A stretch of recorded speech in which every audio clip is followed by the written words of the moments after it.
எங்கள் ஊரில் உள்ள பெற்றோர்களில் பலர் தங்கள் பிள்ளைகளை தனியார் பள்ளியில் சேர்த்தாலே ஆங்கிலம் பேசிவிடுவார்கள், படித்து விடுவார்கள் என்ற எண்ணத்தில் சேர்த்தார்கள். ஆனால்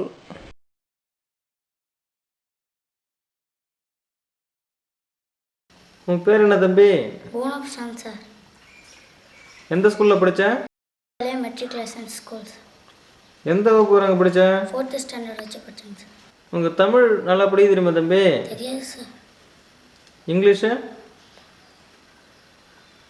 கணக்கில் கூட்டல் கணக்கு, கழித்தல் கணக்கு எல்லாம் போட தெரியுமா? கூட்டல் போட, கழித்தல் போட மாட்டேங்க சார். பெருக்கல் வகுத்தல்லாம் போட தெரியாதுங்க சார். போர்டில் எழுதியிருக்கல, அது என்ன எழுத்துன்னு சொல்ல பார்ப்போம். தெரியலங்க சார். தெரியலையா? நல்லா பார்த்து சொல்லு தம்பி. தெரியலங்க சார். உன் பேர் என்ன தம்பி? எலன்சாமி சார். நீ எந்த வகுப்பு வர இங்கிலீஷ் மீடியத்தில் படித்த? செகண்ட் ஸ்டாண்டர்ட் வரை படித்தேங்க சார். என்ன ஸ்கூலில் படித்த? ஸ்கூல். சரி, நான் போர்டில் ஒரு எழுத்து எழுதி போடுறேன், அது என்ன எழுத்துன்னு சொல்கிறியா? Yes sir.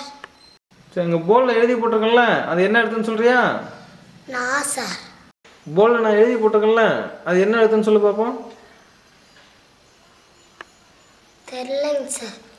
சரி, போர்டில் 21 எழுதி பார்ப்போம்.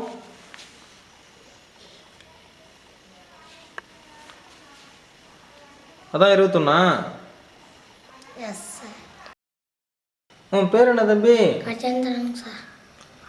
நீ எந்த ஸ்கூலில் படித்த? ஸ்கூல். எந்த வகுப்பு வர அங்கே படித்த? இரண்டாம் வகுப்பு வரையும் படித்தேன். சரி, உனக்கு இங்கிலீஷ் படிக்க தெரியுமா தம்பி? சொன்னாங்க சார். தமிழ்? சொன்னாங்க சார். சரி, இப்போ நான் போர்டில் உன்னை எழுதி போடுறேன், அது என்னன்னு சொல்கிறியா? Yes sir. போர்டில் எழுதி போட்டிருக்கேன்ல, அது என்ன வார்த்தைன்னு படி பார்ப்போம். தெரியலையா? Yes sir. சரி, இப்போ போர்டில் எழுதி போட்டிருக்கேன்ல, அது என்ன எழுத்துன்னு சொல்லி பார்ப்போம். தெரியல. உன் பேர் என்ன தம்பி? பூபதி சார். எந்த ஸ்கூலில் படித்த? School sir. எந்த வகுப்பு அங்கே படித்த? First standard. சரி, இப்போ நான் ஒரு கூட்டல் கணக்கு போடுறேன், அதை செஞ்சு காமிக்கிறியா? Yes sir. 5 in the mind, 6 in the finger. 5 of that.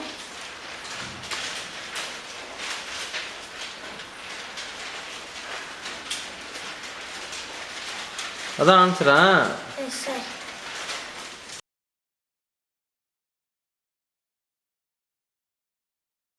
களப்பயணம் செல்வோம். திருவள்ளூர் மாவட்டம் திருவூர் அரசு தொடக்கப்பள்ளியில் 5ஆம் வகுப்பு படிக்கும் மாணவர்கள் தம் ஆசிரியர்களுடன் வேளாண்மை அறிவியல் நிலையத்திற்கு களப்பயணம் சென்றார்கள். நிலையத்தின் முன்புறம் அமைந்துள்ள அலங்கார செடிகள், பசுமையான புல்வெளி, அழகிய வண்ணப்பூக்கள் ஆகியவை மாணவர்களை வரவேற்றன. தென்னை மரங்களில் ஓலைகள் காற்றில் சலசலத்தன. மாமரக்கிளிகள். இப்போ உனக்கு எத்தனை வாய்ப்பாடு இருக்குது தம்பி தெரியும்? சார் 16 வரைக்கும் தெரியும். 16 வாய்ப்பாடு சொல்லி பார்ப்போம். 4 14 16 ஈர் 14 32 3 14 48 40 64 5 14 80 6 14 96 7 14 112 8 14 128 9 14 144 In Vallur there lived a hardworking carpenter named Somu. He was very sad. He could not make enough money. That night he prayed to God before going to bed. Go, devotee God, please help me. Let my God fetch good price. An angel appeared in his dream. தம்பி, போர்டில் போட்டிருக்கேன்ல, அந்த கணக்கு உனக்கு செய்ய தெரியுமா? Yes sir. செய் பார்ப்போம். 7 இருந்து 8 ஆடி கழிக்க முடியாது அப்போ இடமாற்றம் செய். 9லேருந்து 10 இருக்கு. மீதி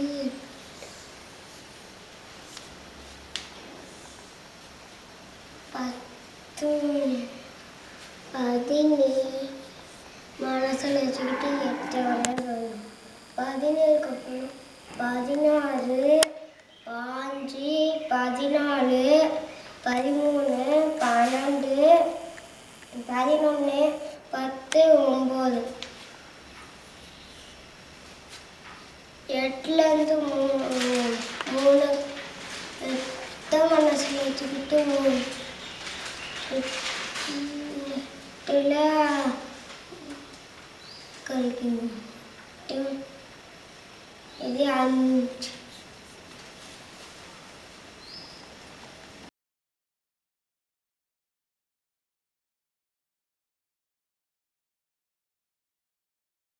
உங்கள் மகன் குணப்பிரசாத்தை நீங்கள் 5ஆம் வகுப்பில் கொண்டு வந்து எங்கள் ஸ்கூலில் விட்டீங்க இல்லைங்களா? 4ஆம் வகுப்பு வரைக்கும் எங்கே படிச்சுட்டு இருந்தா அப்படிங்க? அப்போ எப்படி படிச்சுட்டு இருந்தா அப்படிங்க? அப்போ வந்து படிப்பு இல்லைங்க டீச்சர். படிப்பு வந்து படிக்க மாட்டான். வந்து ஹோம்ஒர்க் மட்டும் நிறைய கொடுக்குறாங்கன்னு எனி டைம் ஹோம்ஒர்க் தான் எழுதுவான். எழுத்து மட்டும்தான் எழுதுவான். நான் படிப்பு என்னன்னே தெரியல டீச்சர். ஆனால் இங்கே வந்ததுக்கப்புறம் இப்போ நல்லா படிக்கிறான். கணக்குலாம் நல்லா போடுறான். இப்போ வந்து நல்லா படிப்பு எல்லாமே எந்திரிச்சதுமே எதை கேட்டாலும் உடனே டக்குன்னு எழுத்து கூட்டி கூட சொல்கிற அளவுக்கு படிச்சிருந்தாங்க. இப்போ ஹோம்ஒர்க்லாம் எப்படி தானா பண்ணிக்கிற அப்படிங்களா? ஹோம்ஒர்க்லாம் தானா பண்ணிக்கிறேன். படிக்கிற வேலையை மட்டும்தான் செய்கிறானுங்களா இல்லை எழுதவும் செய்கிறானுங்களா இல்லை 2 வேலையும் பண்ணுறாங்களா? இப்போ எழுதவும் செய்கிறேன் படிக்கவும் செய்கிறேன். ரெண்டுமே செய்கிறான். முதல்ல வந்து எழுத்து மட்டும்தான். எனி டைம் எனக்கு ஹோம்ஒர்க் தான் கொடுக்குறாங்க. நான் என்ன செய்ய முடியும்? ஹோம்ஒர்க் தான் கொடுக்குறேன். நிறைய ஹோம்ஒர்க்லாம் இருந்தது. அதனால அதை மட்டும் இப்போ படிக்கிறேன். நல்லா படி. உங்கள் மகன் பூபதியை 2ஆம் வகுப்பில் எங்கள் பள்ளியில் சேர்த்துருக்கீங்க. முதல் வகுப்பு வந்து மெட்ரிக் பள்ளியில் படித்தாங்க. ஆனால் இங்கே வந்து சேரும் பொழுது ஓரிலக்க கூட்டல் கணக்கு செய்ய தெரியல. கழித்தலில் வந்து இடமாற்றி கழித்தல்லாம் தெரியல. ஆனால் இப்போ வந்து நல்லா செய்கிறாப்பிடிங்களே. இப்போ இதை பற்றி நீங்கள் என்ன செய்கிறீங்க நினைக்கிறீங்க? அங்கே தெரியாததை விட இங்கே நல்லா படிக்கிறாங்க. கணக்கெல்லாம் நல்லா போடுறேன், நல்லாவும் சொல்கிறேன். எல்லா இதுவும் நல்லா தெளிவாக படிக்கிறியான். ஒரு மிஸ்டேக் இல்லாமல். பேப்பரு நியூஸ் பேப்பரு எல்லாம் படிக்கிறான். கொடுத்தா கூட எல்லாம் படிக்கிறான். மெட்ரிக் பள்ளியில் படிக்கும்போது நல்லா எழுதவே இல்லை. இங்கே வந்து நல்லா தெளிவாகவும் இங்கிலீஷு தமிழ் எல்லாம் நல்லா ஹேண்ட் ரைட்டிங் நல்லா பண்ணுறான். வாசிக்கிறது எப்படி வாசிக்கிறா அப்படிங்க? நல்லா நிறுத்தி அழகாக நல்லா சொல்கிறான். இது நியூஸ் பேப்பர் செய்தித்தாள் எல்லாம் சொல்கிறேன். லைப்ரரி புக்கு எல்லாமே சனி ஞாயிறு ஆகிட்டா நீங்கள் கொடுக்குறீங்க. அதையும் நல்லா படிச்சிடுறோம். கதையாகவும் நல்லா சொல்கிறேன். கதையாக சொல்கிறோம்.